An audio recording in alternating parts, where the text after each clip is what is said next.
Chapter 4. The New Lead Dog. Well, what did I say?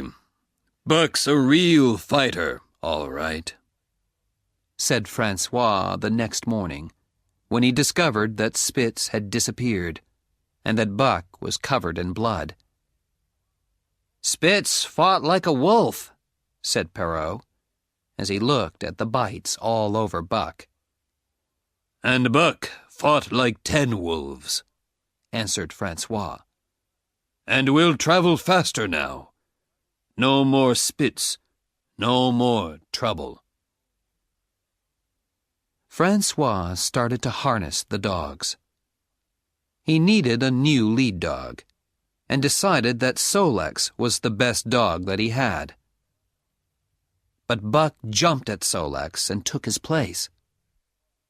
"Look at Buck," said Francois, laughing. "He's killed Spitz, and now he wants to be lead dog. Go away, Buck." He pulled Buck away and tried to harness Sol-leks again. Sol-leks was unhappy too.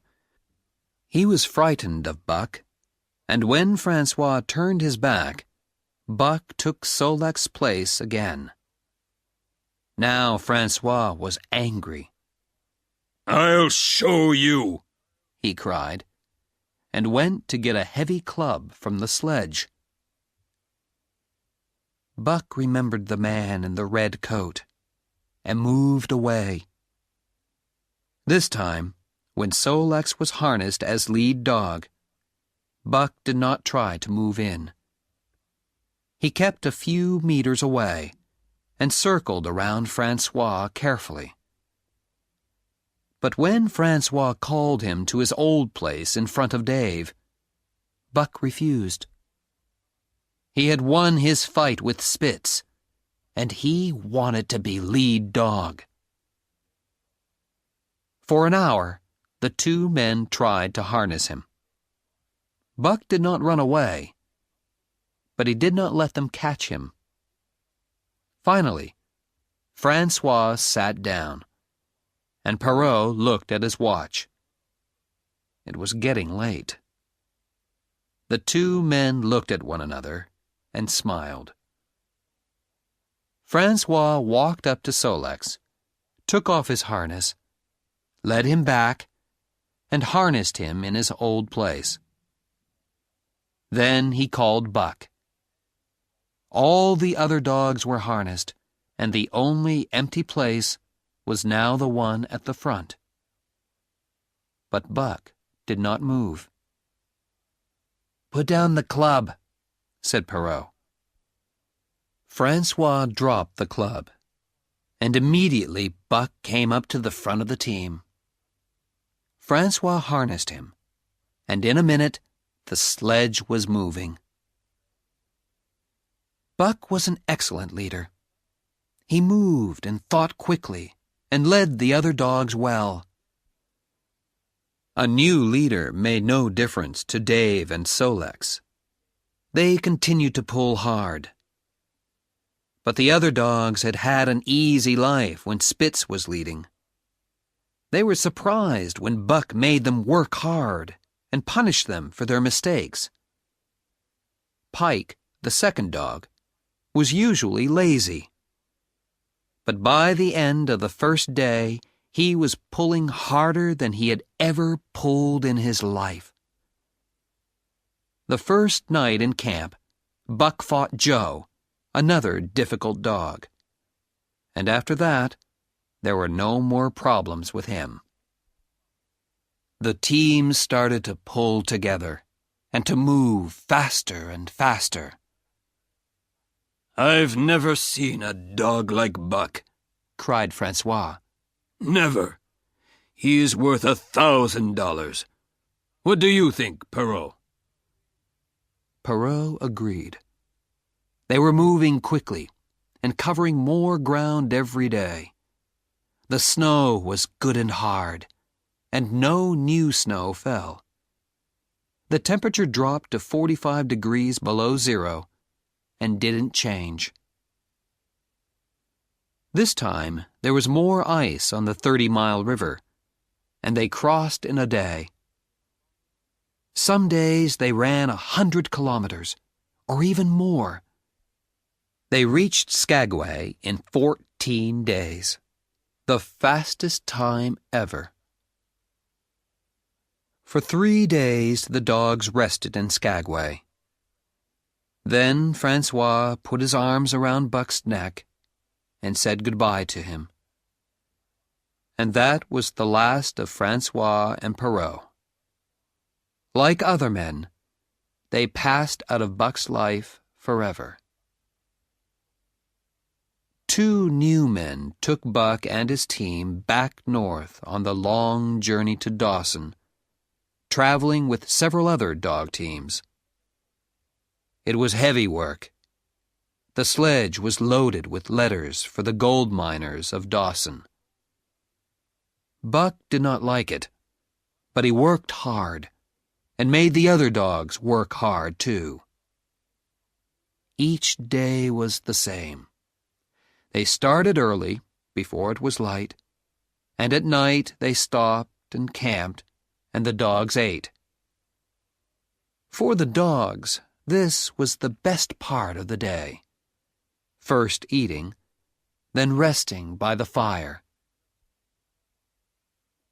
Buck liked to lie by the fire, looking at the burning wood. Sometimes he thought about Mr. Miller's house in California.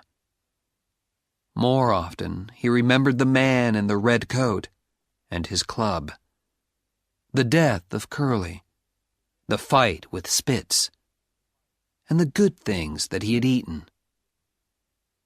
But sometimes he remembered other things. These were things that he remembered through his parents, and his parents' parents, and all the dogs which had lived before him. Sometimes, as he lay there, he seemed to see, in a waking dream, a different fire. And he saw next to him, not the Indian cook, but another man, a man with shorter legs and longer arms. This man had long hair and deep eyes, and made strange noises in his throat. He was very frightened of the dark, and looked around him all the time, holding a heavy stone in his hand.